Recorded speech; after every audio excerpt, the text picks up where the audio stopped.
Hello everyone, my name is Krista Smith and today I'll be presenting my project, Increasing Independent Manding with AAC for a Child with Autism, a Multiple Baseline Design. The participant in the study, who I'll refer to as Eve, is a 4-year-old girl who is diagnosed with autism spectrum disorder and attends ABA therapy for 25 hours a week.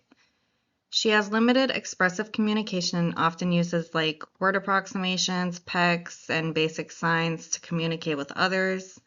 Recently, she was introduced an AAC device program, the Let Me Talk program, to support her communication both in clinic and at home. One of her biggest challenges is expressing her needs without help from others, and when she can't communicate effectively, it often leads to frustration and maladaptive behaviors. The purpose of my project was to see if teaching Manding through her AAC device would increase her independent communication across multiple settings. And this skill is important for her independence, quality of life, and participation in both learning and social activities. For this project, I used a multiple baseline across settings design, which allowed me to introduce the AAC MAND training in a staggered way across the 3 settings, which was outside play, snack, and natural environment teaching, NET. This design helped show whether improvements were due to the intervention, and it also helped support generalization across different parts of her day. During baseline, I would give Eve her AAC device, but no prompts or reinforcement for using it, and she would only get an item if she asked for it independently. I tracked for independent mands, meaning that she had to navigate to the right page and select the correct symbol without help, out of 10 trials per session. Baseline continued for 3 to 5 sessions until data was stable in each setting.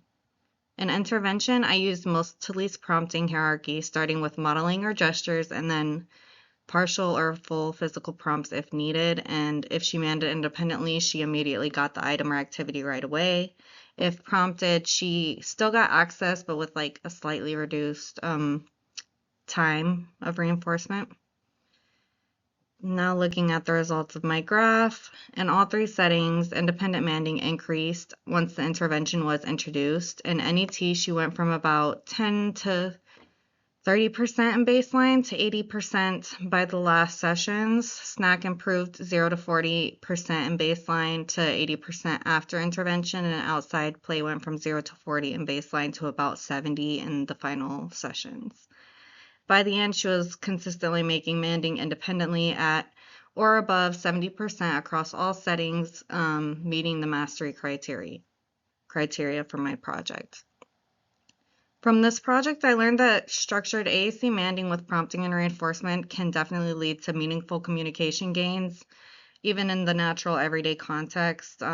This reinforces prior research that I have involved in my project, showing that AAC devices paired with systematic teaching are powerful tools for children with ASD. Some limitations included that I had was being both the parent and the interventionalist, which could have introduced some sort of bias or familiar effects. Also, the study had only 1 participant in a home setting, so results may not generalize without more data. If I were to do it again, I would include an additional data collector and maybe do more sessions over a longer period of time. I would possibly include new settings or maybe even peers to see how social context would affect manding. In terms of future applications, these results suggest that AAC-based MAND training could be helpful for increasing communication skills such as manding and incorporated into treatment plans for other learners who have limited speech, especially when aiming for generalization across multiple settings. Thank you for listening.